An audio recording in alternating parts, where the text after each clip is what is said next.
அதிகமாக நேசிக்கிற நல்ல தகப்பனே உங்களுக்கு நன்றி. இசப்பா எங்களை இந்த நேரத்தில் தாழ்த்தி உடைய கருத்திலே கொடுக்கிறோம். குடி வந்திருக்கிற யாவரையும் ஆசீர்வதித்தரலும் அடிமை மறைத்து நீங்கள் பேச வேண்டும். இயேசுவின் நாமத்தில் நல்ல பிதாவே ஆமென். கர்த்தருக்கு ஸ்தோத்திரம். முதலாவது மாதம் ஒரு 8வது மாதத்தில் துவக்கமாக இருக்கிறதுனால ஒரு வார்த்தை உங்களுக்கு. யோவேல் 2வது அதிகாரம் 23வது வசனம். யோவேல் 2வது அதிகாரம் 23வது வசனம். சீயோன் குமாரரே, உங்கள் தேவனாகிய கர்த்தருக்குள் மகிழ்ந்து களி கூறுங்கள். அவர் தக்கபடி உங்களுக்கு முன்மாரியை கொடுத்து உங்களுக்கு முன்மாரியையும் பின்மாரியையும் ஏற்கனவே வர்ஷிக்க பண்ணுவார். அடுத்த வசனம் வாசிக்கிறோம். களங்கள் தானியத்தினால் நிரம்பும், ஆலைகளில் திராட்சை ரசமும் எண்ணெயும் வழிந்தோடும். இந்த புதிய மாதத்தில் 8வது மாதத்தில் யோவேல் 2வது அதிகாரம் 23, 24வது வசனத்தை தேவன் நமக்கு வாக்கு தத்தமாக கொடுக்கின்றார். நம்ம வீட்டில் என்னதான் எண்ணெயும் திராட்சை ரசமும், ஒரு வீட்டுக்கு மெயினாக தேவையது சமையலுக்கு என்ன? எண்ணெய், வெங்காயம், தக்காளி, அரிசி கண்டிப்பாக வச்சு இதை வச்சு ஒரு சமையல் செய்திடலாம். அரிசி இருக்கும் எப்படியாவது. இந்த 3 அதனால் எண்ணெயை ஆண்டவர் ரொம்ப இம்பார்ட்டண்ட்டாக சொல்லியிருக்காங்க.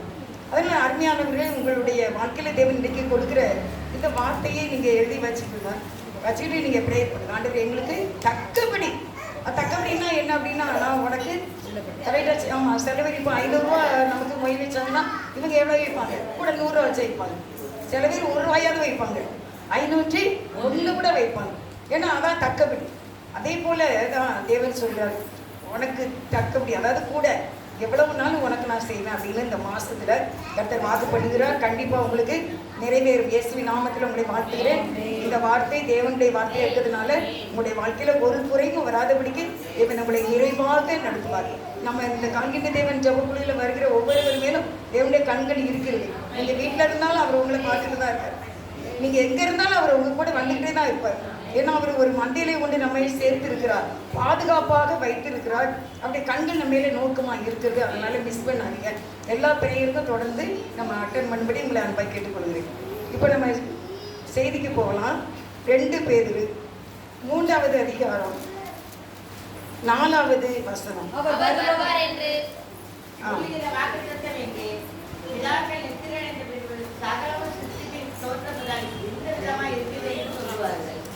வருவார் என்ற எல்லாரும் எடுத்தீங்களா? 2 பேதுரு 3வது அதிகாரம் 4வது வசனம். அவர் வருவார் என்று சொல்லுகிற வாக்குத்தத்தம் எங்கே? உலகம் இருந்த பிரகாரமாகவே இருக்கிறது அப்படின்னு சொல்லுவாங்களா? நீங்க ஆண்டவரை சீக்கிரம் வந்துருவாங்க, இப்ப வந்துருவாங்க, திருடன் வருகிற விதமாய் இயேசு வருவார் அப்படின்லாம் சொல்றீங்க. ஆனா உலகம் எப்படி இருக்கிறது? இருந்த விதமாகவே இருக்கிறது அப்படின்னு சொல்லி பரியாசக்காரர்கள், இந்த வேதத்தை விசுவாசிக்காத அநேகர் சொல்வார்களாம். அதுக்கு தேவனுடைய வார்த்தை என்ன சொல்லுது அப்படின்னு சொன்னா, நீங்க அதே 2 பேதுரு 3வது அதிகாரத்தில் 5வது வசனம். பூர்வ காலத்தில் தேவனுடைய வார்த்தையினாலே வானங்களும் ஜலத்தினின்று தோன்றி ஜலத்தினாலே நிலை கொண்டிருக்கிற பூமியும் உண்டாயினவென்பதையும், அப்பொழுது இருந்த உலகம் ஜல பிரளயத்தினாலே அழிந்தது என்பதையும் மனதார அறியாமல் இருக்கிறார்கள். இந்த பூமியும் இந்த வானமும் ஒரு நாள் கர்த்தருடைய வார்த்தையினால தான் உண்டாச்சு. அப்படித்தானே? ஆண்டவர் வானத்தை உண்டாக்கி நட்சத்திரங்களை வைத்தார், பூமியை உண்டாக்கி செடி கொடிகளை வைத்தார், மிருகங்களை வைத்தார், பறவைகளை வைத்தார், கடலை உண்டாக்கி அங்கே மச்சங்களை வைத்தார், பூமிக்கு கீழே எல்லா விதமான தங்கம், வைரம், வைடூரி எல்லாம் வைத்தார், மலைகளை உண்டாக்கி டைல்ஸ்லாம் எங்கிருந்து வருது? மலைகள் தான். மலைகளை உடைச்சி கல்கோரி, இந்த கல்கோரிகளை உடைத்து தான் டைல்ஸ் செய்யறாங்க. எல்லாவற்றையும் ஆயத்தம் பண்ணி அது மனிதனையே படைத்து நம்முடைய கையில எல்லாவற்றையும் கர்த்தர் ஒப்பு கொடுத்தார். ஆனா என்னன்னா, இந்த பூமியும் இவைகளில் உள்ள எல்லாமும் ஒரு நாள் அழிந்தது. எப்போ அழிந்தது? நோவா காலத்துல. அப்ப நாங்க பிறந்ததுல இருந்து இருந்த வண்ணமாகவே இருக்கிறது என்று சொல்லுகிறீர்களே, ஏற்கனவே ஒரு முறை இந்த பூமியும் இதுல உள்ள எல்லாம் அழிந்தன என்பதை எப்படி அறியாமல் இருக்கிறார்களா? மனதார அறியாமல் இருக்காங்களாம். ஏன் நோவா காலத்தில் 8 பேரை தவிர எல்லாரும் அழிந்து போனார்கள் என்பது அனைவருக்கும் தெரிந்த ஒரு காரியம்தான். 8 பேர் மாத்திரம் இருந்தாங்க, மற்றபடி இந்த உலகத்துல யாருமே இல்லை. அப்ப அது ஒரு நாள் அழிந்தது. ஆனால் இனிமேல் ஒரு நாள் அழியும். இந்த பூமி வெந்துருகி சாம்பலாகுமே, சிந்தித்து மனம் திரும்பி அவரை அண்டிக்கொள். இந்த பூமி வெந்துருகி சாம்பலாகுமே, சிந்தித்து மனம் திரும்பி அவரை அண்டிக்கொள்.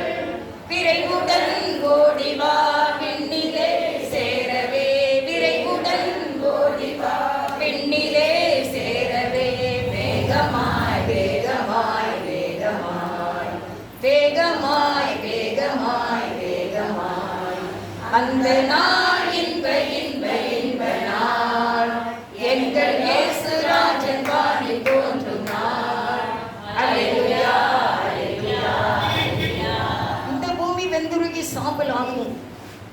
அதனால எப்படி இருக்க வேண்டும் அப்படின்னா ரொம்ப ஜாக்கிரதையாக இருக்க வேண்டும். இந்த உலகத்துல நம்ம பேசுகிற செயல்படுகிற ஒவ்வொன்றும் பரலோகத்திலே எழுதப்பட்டு கொண்டே இருக்கிறது. டெய்லி நம்ம தேவனுடைய சமூகத்துல பாவங்களை ஆழமான ஒரு மன்னிப்பு கேட்க வேண்டும். நினைச்சிடுறோம், திடீர்னு ஒன்று நினைச்சிடும், நம்மளை அறியாமலே ஒருத்தர்கிட்ட தவறான ஒன்றை நம்ம சொல்லிடுறோம். பிறகு சிந்தித்து பார்க்கும்போது மனது கஷ்டப்படுகிறது. அப்படிப்பட்ட நேரங்களில் தேவனுடைய சமூகத்திலே நம்ம ஆழமாக ஒரு மன்னிப்பை கேட்க வேண்டும். மன்னிப்பின் குரல் வல்லமை உள்ளது. தேவ சமூகத்திலே நம்ம ரொம்ப தாழ்த்தும்படி கேட்க வேண்டும். அநேக பெருமையான காரியங்கள் நமக்குள்ளே தோன்றிக்கொண்டே இருக்கும். அவைகளை அழித்து மிக மன தாழ்மையோடு இருக்க வேண்டும். வேதம் சொல்லுகிறது, இந்த பூமி இருந்த வண்ணமாகவே இருக்கிறது என்று அநேகர் நினைத்து கொண்டு இருக்கிறார்கள். ஆனால் ஒரு நாள் இந்த பூமி அழிந்தது, எல்லா மிருகங்களும் அழிந்தது. அந்த வேலையில இருந்ததை தவிர எல்லா மிருகங்களும் பறவைகளும் அழிந்தன என்பதை மனதார அறியாமல் இருக்கிறார்கள். அப்படின்னா நீங்க எப்படி இருக்க வேண்டும் அப்படின்னு இந்த வசனம் சொல்லுது. நீங்க 9வது வசனம் வாசிங்க. தாமதிக்கிறார் என்று சிலர் எண்ணுகிறபடி கர்த்தர் தமது வாக்குத்தத்தத்தை குறித்து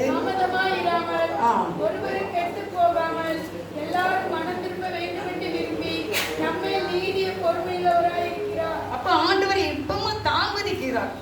நிறைய பேருக்கு இப்பவுமே ஆண்டவர் வந்துடணும். வானத்துல ரஞ்சன் அடிக்கடி சொல்ற வார்த்தை, சாகவே கூடாது, அந்த மரணத்தை நம்ம ருசி பார்க்கவே கூடாது. முதலாம் உயிர்த்தெழுதல்ல இயேசுவோடு கூட நம்ம அப்படியே பறந்துடணும், அதுதான் ரொம்ப நல்லா இருக்கும், இன்ட்ரெஸ்டாக இருக்கும் அப்படின்னு அடிக்கடி சொல்லுவோம். அப்போ அந்த ரகசிய வருகை, அந்த வருகை ஒரு நாள் கண்டிப்பாக நடக்கும் என்பதை நாம் நினைவில் கொள்ள வேண்டும். ஆனால் தாமதிக்கிறார். எதுக்காக தாமதிக்கிறார் அப்படின்னா, இன்னும் நிறைய பேர் என்ன செய்யணுமா, மனம் திரும்ப வேண்டியது இருக்கிறது. தாமதிக்கிறார் என்று சிலர் எண்ணுகிறபடி கர்த்தர் தமது வாக்குத்தத்தத்தை குறித்து தாமதமாய் இராமல் ஒருவரும் கெட்டு போகாமல் எல்லாரும் மனம் திரும்ப வேண்டும் என்று, எல்லாரும் மனம் திரும்ப வேண்டும். காலம் மாறிட்டு அப்படின்னு சொல்றாங்க தெரியுமா? கலிகாலமாயிட்டு, காலம் மாறிட்டு, காலம் மாறிட்டு. காலம் மாறலையா, நம்ம தான் மாறிட்டு. நம்முடைய வாழ்க்கை இன்னும் சரியான பாதையில என்ன செய்யல, வரவே இல்லை. எவ்வளவு கஷ்டப்பட்டாலும் எவ்வளவு நொறுக்கப்பட்டாலும் ஜீவியத்துல என்ன இல்லை, மாற்றம் இல்லை. ஆண்டவர் அத்தி மரத்தை பார்த்து சபித்தார்.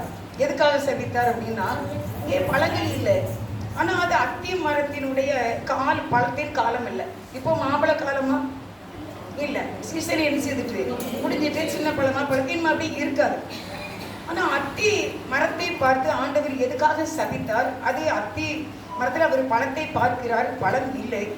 சபிக்க காரணம் என்ன அப்படின்னா, அது அத்தி மரம் பழங்கள் இருந்தால் மரங்கள் இலைகளோடு இருக்குமா, பசுமையாக இருக்குமா. அத்தி மரம் பழம் கொடுக்கிற காலத்துல எப்படி இருக்குமா, நல்ல பசுமையா இருக்குமா. பசுமையாக செடியும் கொப்பும் கொடையுமா இருந்தா அதுல பழம் இருக்கும். ஆனா இந்த அத்தி மரம் பழம் கொடுக்கிற காலம் அல்ல, அப்போ அது இலையுதிர் காலம். ஆனா இது எப்படி காணப்பட்டது, பழங்கள் இருக்கிறது போல இலைகளும் கொப்பும் கிளையுமாக பசுமையாக காணப்பட்டது. அதனாலதான் ஆண்டவர் பார்த்தார், பழங்களை தேடினார், அங்கே பழங்கள் இல்லை.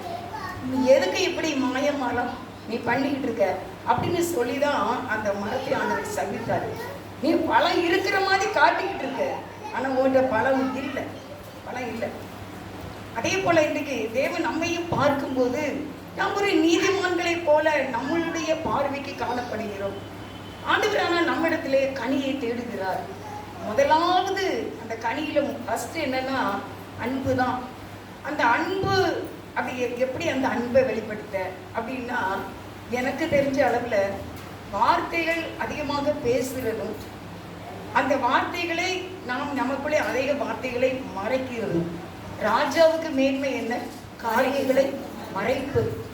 ராஜாவுக்கு எல்லா வேலைக்காரங்களையும் அவர் குற்றம் கண்டுபிடிச்சா ஒரு வேலைக்காரனும் இருக்க மாட்டான்.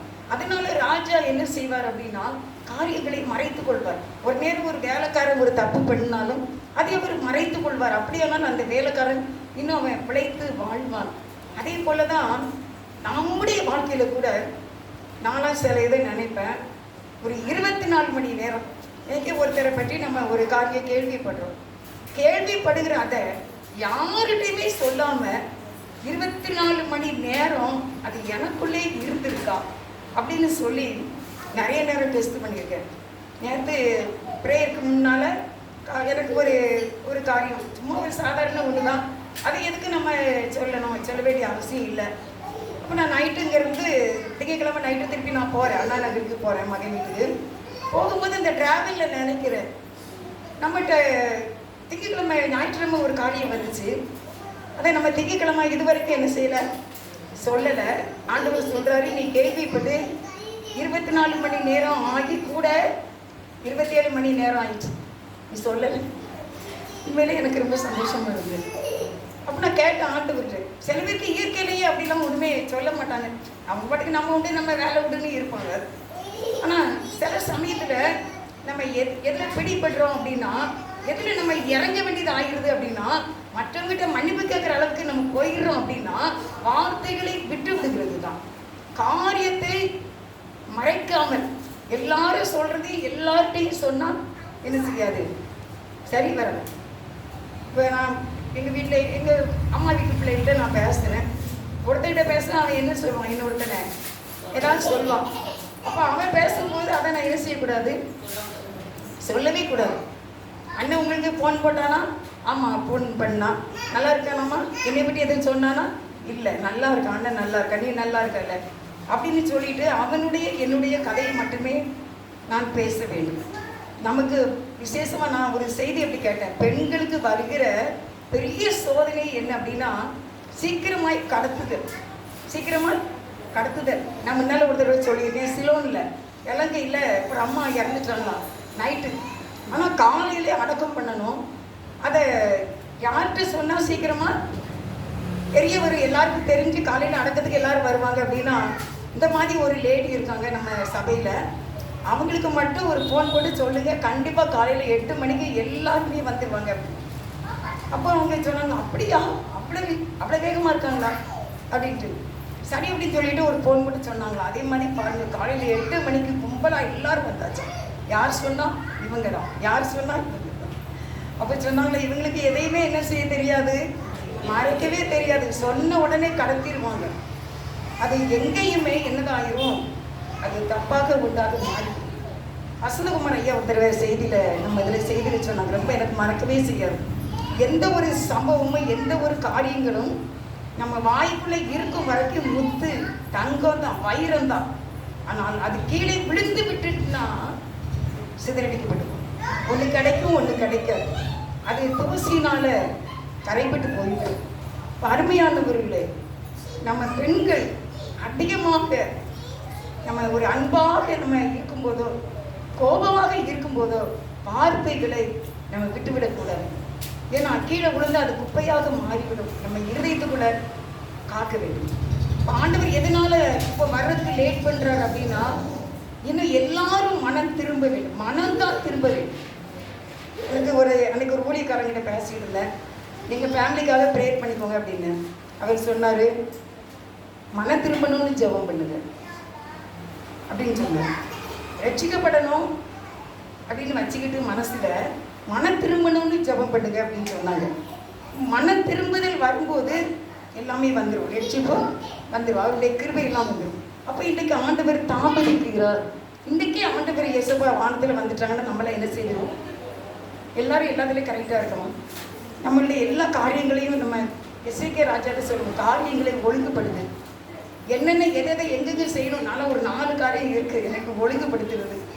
டெய்லி நான் கேட்டுட்டு தான் இருக்கேன். இந்த 4 காரியத்தை நான் செட்டில்மெண்ட் பண்ணேன். அதுக்கு பிறகு ஆமாம், அதே மாதிரி நம்ம எதெல்லாம் சரி பண்ணணும், எப்படி ஞானமாக இருக்கணும், யாரோட சமாதானமாக இருக்கணும், எப்படி ஒப்புரவாகணும், அன்றாட நம்ம ஆண்டவர்கிட்ட கேட்கணும். ஆண்டவரே, நீர் நான் மனம் திரும்ப வேண்டும் என்று விரும்புகிறேன், ஏன் இன்னும் தாமதிக்கிறீர்? எதுக்காக? வயதா அக்கா அன்னைக்கு சொன்னாங்க, வயதாகிறவங்களுக்கு ரொம்ப சோர்வு, ரொம்ப விரக்தி, எதுக்கு இருக்கும் அப்படிங்கிற ஒரு எண்ணம், அந்த உலகத்தின் மேலே எதுவுமே ஒரு மன விருப்பம் இல்லை அப்படிலாம் போய்கொண்டு இருக்கிற நேரத்தில் நாம் என்ன செய்ய வேண்டும் அப்படின்னா, மேலே பார்க்க வேண்டும். தேவனை மாத்திரம் நீங்கள் சார்ந்து தேடிக்கொண்டே அமைதியாக இருங்க, அவர் உங்களை பரிசுத்தப்படுத்துவார் அப்படின்னு. அப்போ இன்றைக்கி ஏன் கர்த்தர் தாமதிக்கிறார் அப்படின்னா, நம்ம வீட்டில் இது எல்லாரும் மனம் திரும்பாமல் இருக்காங்க. மனம் திரும்பாமல் இன்னும் அநேகர் இருக்காங்க.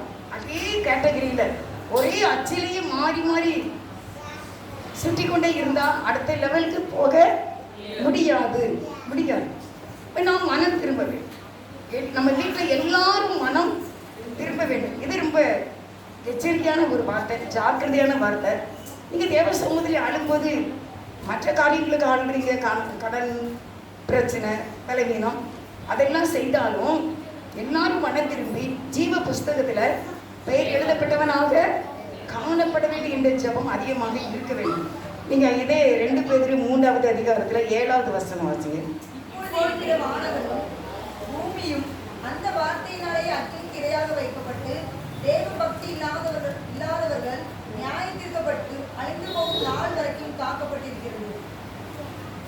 கர்த்தர் சொல்றாரு, இந்த வானங்கள் இந்த பூமியும் அந்த வார்த்தையினாலே அக்கினிக்கு இரையாக, அன்னைக்கு வார்த்தையினால உண்டாக்கினார், இன்னைக்கு வார்த்தையினாலே அழிப்பார். புரியுதா? வார்த்தையினால தான் உண்டாக்குனாரு, வார்த்தையினால தான் அழிக்க போறாரு. அதனால தான் நம்ம வார்த்தைகள் எச்சரிக்கையாக இருக்குது. நம்ம வார்த்தைகள் எப்பொழுதுமே பாசிட்டிவாக தான் என்ன செய்யணும், பேசிக்கிட்டே இருக்க வேண்டும்.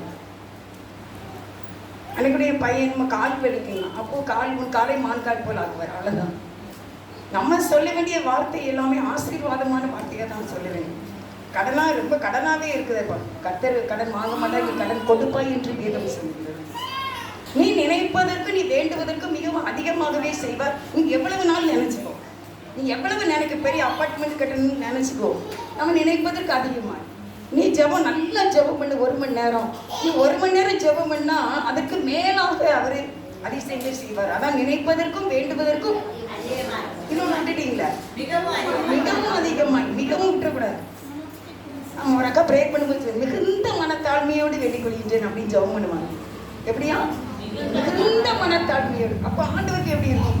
அவர் வேர்டு தான் அவர் கவனிப்பார், வார்த்தைகளை அவரும் கவனிப்பார். ரொம்ப வார்த்தைகள் ரொம்ப சுருக்கமாக இருக்குது. எதை சொல்லணும், எதை சொல்லக்கூடாது. அக்கா தானேன்னு சொல்லிட முடியாது, அம்மா தானேன்னு சொல்ல முடியாது, அண்ணன் தானேன்னு சொல்லிட முடியாது, பிள்ளை தானேன்னு சொல்லிட முடியாது. நமக்கு தெரியாது அவங்களுக்கு இது வலிக்குமா வலிக்காதாங்க. ஆனால் நம்ம மனசில் பட்டதை சொல்லிடுவோம். சில பேர் நான் ரொம்ப சின்ன பிள்ளையாக இருக்கும்போதுன்னு அப்படியே கேட்டிருக்கேன். எனக்கெல்லாம் மனசில் எதையும் வைக்க தெரியாது, நான் மனசில் பட்டதெல்லாம் சொல்லிடுறேன். அப்படின்னா கண்டிப்பாக நீ மாட்டிக்குவேன். எதுக்கு இருதயத்தில் ஆண்டவர் மறைக்கணும், மனதை கட்டுப்படுத்தணும் அப்படின்னு வச்சிருக்காரு. பட்டதெல்லாம் சொல்லியாச்சுன்னா அப்படி குழந்தையாகும். மெச்சூர்டாக இருக்கணும், புருஷராக இருங்கள், திடன் கொள்ளுங்கள். ஏன்னா நம்முடைய ஜீவ புஸ்தகத்திலே, ஞாபக புஸ்தகத்திலே நல்லவைகள் மாத்திரம் எழுதப்பட வேண்டும். நீங்கள் இயேசுவோடு நடக்க வேண்டும், அவரோடு வருகையில காணப்பட வேண்டும். உங்கள் நிமித்தமாக உங்கள் பிள்ளைகள் ஆசீர்வதிக்கப்பட வேண்டும். எலியாவின் தேவன் எங்கே என்று நீங்கள் கேட்கும்போது, அன்றைக்கு யோர்தான் பிரிந்தது போல இன்றைக்கு உங்களுக்கு முன்பாக இருக்கிற யோர்தான் பிரிய வேண்டும். அற்புதங்கள் இயேசுவின் நாமத்தில் இன்றைக்கு நடக்கணும் அப்படின்னு நான் நடக்க வேண்டும். அப்படியானால் யார் தான் குற்றம்? நம்ம மேலே தான். நீங்கள் அதிகாரத்தை பயன்படுத்தவில்லை. ஆண்டவரை பணத்தை பார்த்து பேசுனாரு. வாலிபனை, இறந்த வாலிபனை கொண்டுட்டு போனாங்க. ஆண்டவர் அதை நிப்பாட்டி பாடையை தொட்டு வாலிபனை எழுந்திருந்தாரு. பணத்தை பார்த்து பிரேதம் அப்படின்னா பார்த்தா என்ன பிரேதத்தை பார்த்து பேசினார் ஆண்டவர். நம்மகிட்ட என்ன சொல்றாரு? இதை விட பெரிதானவைகளை நீங்கள் செய்வீர்கள். அப்போ ஏன் இதில் கவனம் இல்லை? இதை கவனமாக நாம் செயல்படுத்த வேண்டும். எதை நீங்க விரும்புறீங்க ஆசீர்வாதத்தை, அதை வாயினால சொல்ல வேண்டும். ஏன்னா இந்த பூமியும் வார்த்தையினால் வைக்கப்பட்டிருக்கிறது. இது அழிய போகிறது எதனாலதான்? வார்த்தையாலதான். அதனால வார்த்தை வல்லமை உள்ளது. வார்த்தை வேத வசனத்தின் அடிப்படையிலே பேசுது. நீ எப்படினாலும் எப்படி இப்ப நல்லா இருப்ப. அன்னைக்கு ஒருத்தங்க சாட்சி சொன்னாங்க. என்ன அப்படின்னா, அவன் எப்படியாவது ஜெபம் பண்ணி படிச்சு வந்துடுவான். இவன் ஜெபம் பண்ண மாட்டானே, எப்படி படிச்சு முன்னேற போறான் அப்படின்னு நினைச்சிருக்காங்க வீட்டில். உடனே கருத்தை பேசுனாராம். பலத்தினாலும் அல்ல, பல பராக்கிரமத்தினாலும் அல்ல, என்னுடைய அவன் ஜெபம் பண்ணியே படிச்சு வாழோட. இவன் ஜெபம் பண்ணாலும் படிக்கால என்ன தேடுறதுனால பலமற்றவனுக்கும் உதவி செய்யறது எனக்கு லேசான காரியம். ஏன்னா அவர் சொல்றாரு, நான் பட்சபாதம் உள்ளவர் அல்ல, நான் இறக்கத்தையும் பார்க்கிறேன். அவன் அது நிமித்தமாவது என்னை தேடுவான்ல. படிச்சு பாஸ் ஆயிட்டேன்னா நான் ஜெபமே பண்ணலை, நல்லாவே தேடலை, எனக்கு அந்த அறிவும் இல்லை, பெற்றோரும் அந்த மாதிரி எனக்கு கற்றுக் கொடுக்கல. ஆனால் என்னை கர்த்தர் என்னை அதிக மதிப்பெண்களை எனக்கு தந்திருக்கிறார். அதனால இனிமேல் நான் அதிகமாக ஆலயத்துக்கு போவேன். சில பேருக்கு கொடுத்து ஆண்டவர் டெஸ்ட் பண்ணுவார். எல்லாம் இருந்தும் ஆண்டவர் தேடுறோமான்ட்டு. சில பேருக்கு ஒன்றும் இல்லாமல் இருந்து ஆண்டவர் தேடுறீங்களா பார்ப்பார். 1977 வருஷத்தில் ஒரு புக்கில் இதை நான் படித்தேன். அதில் இந்த மாதிரி எழுதியிருந்துச்சு, கொடுத்தும் சோதிப்பார், ஒன்று இல்லாமலேயும் சோதிப்பார், ரெண்டுலேயுமே நீ ஜெயிக்க வேண்டும். இப்போ நீ கொடுக்கப்பட்டு சோதிக்கப்பட்டு கொண்டு இருக்கிறாயா, இல்லை எல்லாத்தையும் இழந்து சோதிக்கப்பட்டு கொண்டு இருக்கிறாயா அப்படின்னு கேட்டார். ஆழமாக என் மனசில் பதிஞ்சு. இருந்தாலும் ஸ்தோத்திரம் தான், இல்லாட்டாலும் ஸ்தோத்திரம் தான். அவர் நம்மை கண்டிப்பாக நடத்துவார். அப்போ ஏன் தாமதிக்கிறார்? ஏன் இன்னும் அவருடைய வருகை வரல? எல்லாரும் மனம் திரும்பி, எல்லாரும் ரட்சிக்கப்பட்டு, எல்லாரும் திருவிருந்தில் பங்கு கொண்டு அப்படி ராஜ்யத்தை பெற்றுக்கொள்ள வேண்டும். அடுத்த ஒரு வசனம், அந்த 2 பேதுரு 3ஆம் அதிகாரம் 10வது வசனம். கர்த்தருடைய நாள் இரவிலே திருடன் வருகிற விதமாய் வரும், அப்பொழுது வானங்கள் மடமடவென்று அகன்று போம், பூதங்கள் வெந்து உருகி போம், எல்லாம் அழிந்து போம். வானங்கள் எப்படி? ஒரு இடி முழக்கத்துல எத்தனை பேருக்கு பயம்? இடி முழக்கத்துக்கு எத்தனை பேர் பயப்படுவீங்க? ரொம்ப பயமா இருக்கு. சத்தம் கேட்டவங்க அடிச்சு கொண்டு வீட்டுக்குள்ள போய் கதை போட்டிட்டு காதை போத்துறவங்களாம் இருப்பாங்க, பெரியவங்களும் சரி சின்னவங்களும் சரி. அதேபடி வேகமாக இந்த வானம் மடமடவென்று வானமே தெரியாமல் போய்விடு ஒரு காலம். அதற்கு முன்னாலே நம்ம ரகசிய வருகையில் அவரோடு போய்விட வேண்டும். வானங்கள் மடமடவென்று அகன்று போகும், இந்த பூமியும் என்னதான் வெந்து பாருங்க. இந்த பூமி எதுக்கு? இது இன்னைக்கு நம்ம எதுக்கு? எனக்கு சொந்த வீடு இருக்கு, எனக்கு அது இருக்கு, இது இருக்கு, நிலம் இருக்கு, என்ன அப்படின்னு நம்மள நினைக்கிறோம். எங்க ஐயா வீடு கட்டணும் அப்படின்ட்டு, அப்போ வீடு கட்டுறதுக்கு மண்ணு சுவர், மண்ணை குழச்சி வச்சு மேலே என்னது ஓலை இல்லை ஓடு போட்டாங்க. நான் 9th படித்தப்போ மே மாதம் லீவுக்கு வந்திருக்கேன், ஹாஸ்டலில் படிக்க வந்திருக்கும்போது நான் சொல்லியிருப்பேன் நினைக்க. எங்கள் ஐயா வந்து ஒரு 700 ரூபா அன்னைக்கு உள்ள வேலைக்கு வீடு கட்டவே அவ்வளோதான்.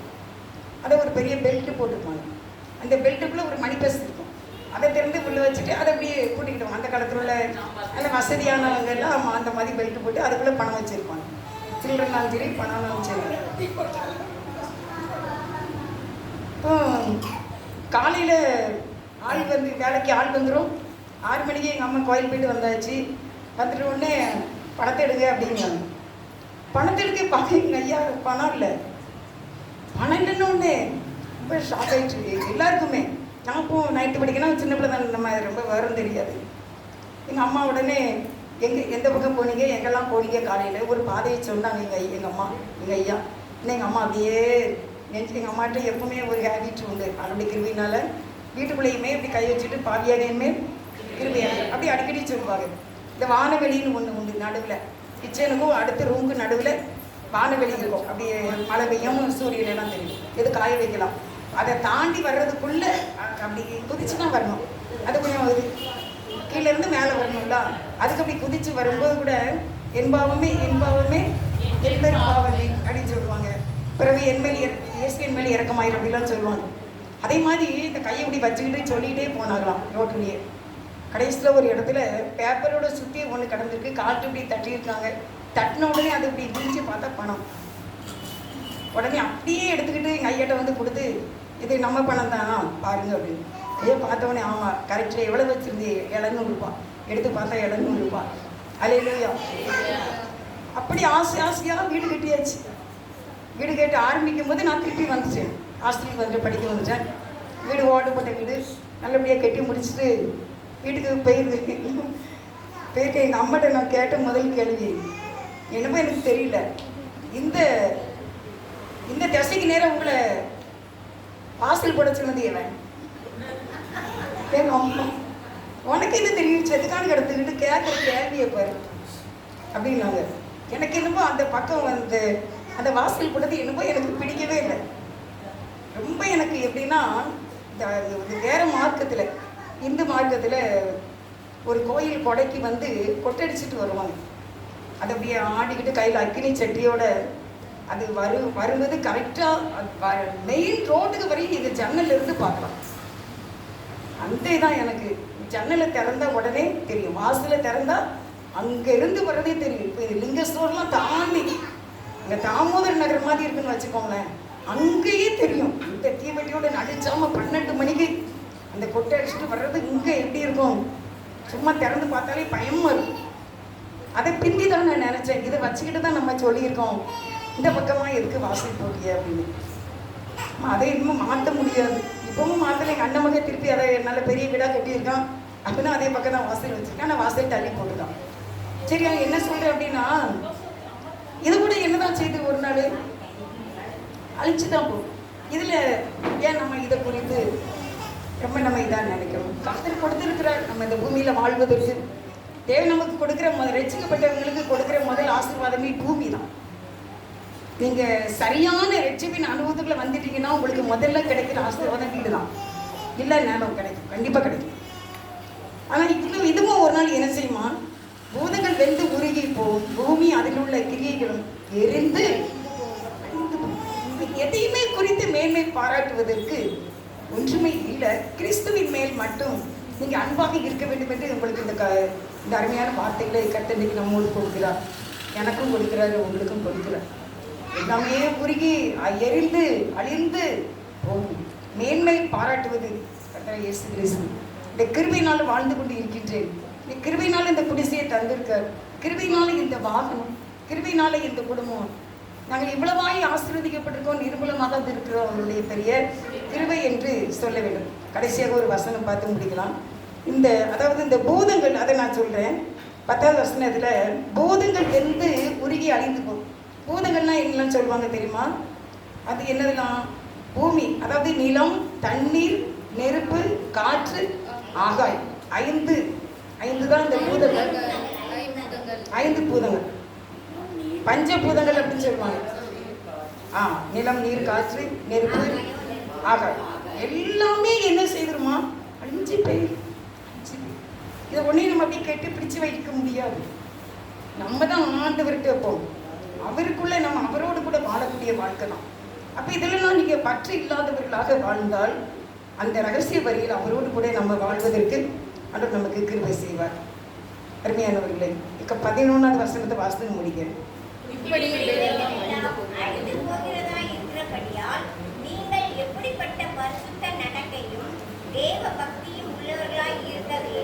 இவைகளெல்லாம் அழிந்து போகிறதா இருக்கிறபடியால் நீங்கள் எப்படிப்பட்ட பரிசுத்த நடக்கையும் தேவ பக்தியும் உள்ளவர்களாய் இருக்க வேண்டும். அப்ப இது எல்லாம் இப்படி ஒரு நாள் அழிந்து போகக்கூடியதாக இருக்கிறதுனால எப்படிப்பட்ட எவ்வளவு பரிசுத்தமா நம்ம இருக்க வேண்டும் அப்படின்னு இந்த வசனம் நமக்கு எச்சரிப்பா கொடுக்குது. வாழ்க்கையில மறந்துடாதீங்க, எப்படிப்பட்ட பரிசுத்த நடக்கையும் பரிசுத்தமும் நாம் இருக்க வேண்டும். நம்முடைய லைஃப்ல எப்பவுமே நமக்கு பரிசுத்தம் என்பது நம்ம கண் முன்னாடி இருந்துகிட்டே இருக்கும். அப்படின்னா தான் நம்ம ஜாக்கிரதையாக இருப்போம். கர்த்தர் நம்மை ஆசீர்வதிப்பார். நமக்கு தேவன் கொடுத்த வாக்கு தத்தத்தின்படி முன்மாரியையும் பின்மாரியையும் ஊற்றி உங்களுக்கு எல்லாவற்றையும் திரும்ப அளித்து உங்களை ஆசீர்வதிப்பார். God bless you.